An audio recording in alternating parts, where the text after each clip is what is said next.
বহাগ মানেই ৰঙীন অসমীয়া। অসমৰ ইমূৰৰ পৰা সিমূৰলৈ এতিয়া বহাগৰ ৰং।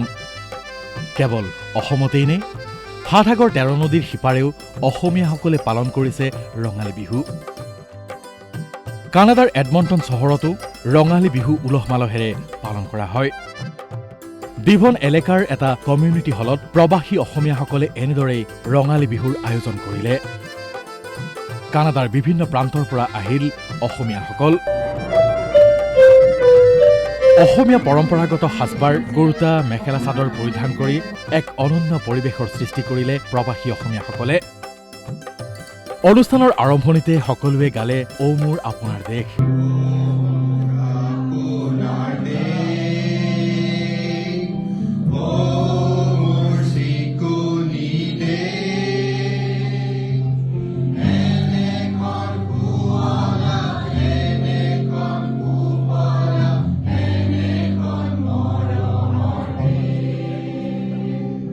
আৰু বিহুৰ পিঠা বিদেশত থাকিল বুলিয়ে অসমীয়া পিঠাপনাৰ সোৱাদ পাহৰি যাব নেকি?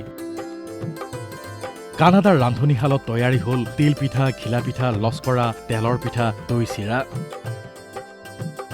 লেখিকা জলিৰুমি বৰাই ইংৰাজী আৰু অসমীয়া দুয়োটা ভাষাতে সাৱলীলভাৱে ৰঙালীৰ তাৎপৰ্য ব্যাখ্যা কৰিলে সভাৰ আৰম্ভণিতে। So, although we are geographically far away from all the festivities in Assam, we are not far away in our hearts, and that's exactly why we are here today. কণমানি শিশুসকলে কাগজৰ জাপি তৈয়াৰ কৰিলে, বিহুৰ ৰং তুলিকাৰ অনুষ্ঠানে শোভা বৰ্ধন কৰিলে এই অনুষ্ঠান। নৃত্যানুষ্ঠানত অংশগ্ৰহণ কৰিলে প্ৰণামী দত্তই। ফৰ্ট মেকমেৰীৰ নৃত্যাংগনা অৰ্পিৰা ঘোষে বিহু নৃত্যৰ উলাহ আনিলে। এডমণ্টনৰ নিবাসী ইলোৰা চৌধুৰীৰ প্ৰশিক্ষণত মহিলাসকলে অসমীয়া গীতত সমজুৱা নৃত্য প্ৰদৰ্শন কৰিলে।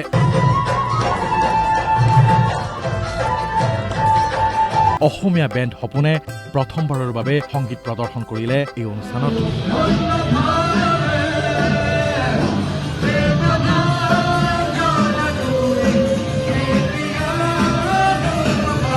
বিহু নাচ, বিহু গান আৰু বিহুৰ পৰম্পৰাগত পিঠাপনাই বিশেষভাৱে আকৰ্ষণ কৰিলে কানাডাৰ অসমীয়াবাসীক। কানাডাবাসীয়ে পালন কৰা এই বিহু উদযাপনত উপস্থিত থাকিল বহু বিদেশী লোকো।